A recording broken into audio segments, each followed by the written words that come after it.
For 5 Melbourne schoolboys, the question, what did you do on your holidays, will prompt an incredible answer when they return to school in the next couple of days. They didn't spend their break lazing at the beach or playing cricket in the park. They were in London, racing a Formula One car they'd designed from scratch. What's more, that design, a tiny version of the real thing, has now won them an international competition and more than $1 million worth of engineering scholarships. Mick Bunworth reports. It's lean, it's mean, it's an excitement machine, even if it is just 30 centimetres long and made of balsa wood.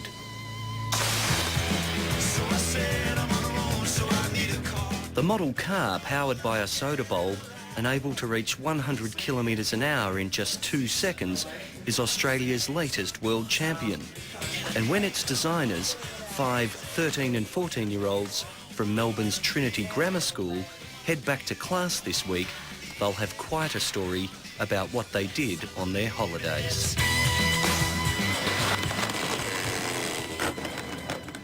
Just before we went, we really just noticed that, wow, we're going to the internationals. It's a really big thing.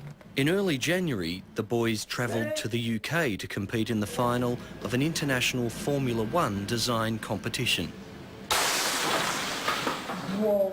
4 o'clock in the morning, we get a phone call, and basically on the other end, the kids are going, "We've won, we've won." And so it was very exciting, and we said, "But what did you win?" "No, we've won. We're the champions of the world, Mum. They're playing it. We are the champions of the world."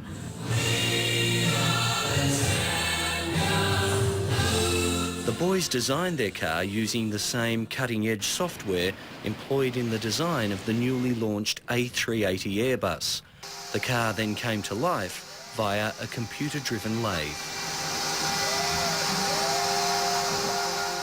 Goes from paper and measurements from angles, and also what exactly we want to achieve, what's going to be different to other cars, like different principles, aerodynamics.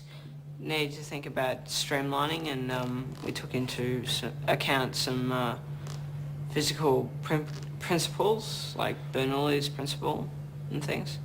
Can you, I mean, I know that, but the viewers don't. What is that principle? It's to do with aerofoils and pressure differences.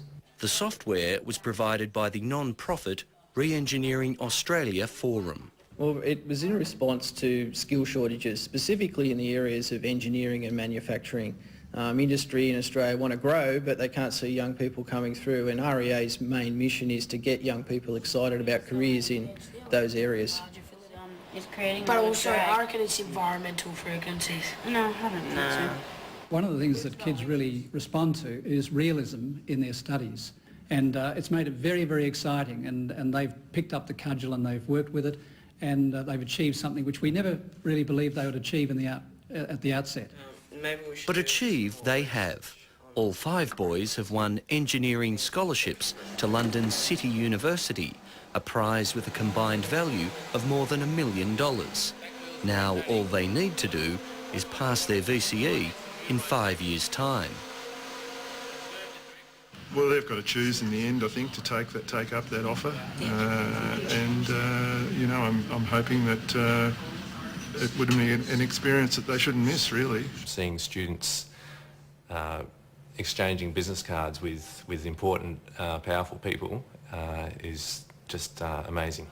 And if these child geniuses appear intimidating, they are.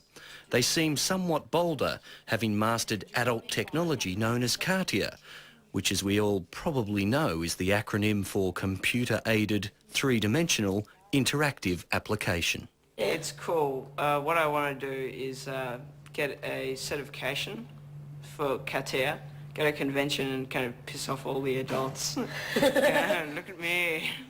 Well, we got a free voucher to be certified, so just got to get a few more skills, just work on it, and then we'll do it, and yeah, piss off the adults. I'll be the youngest certified CATIA user in the world. That is if you pass.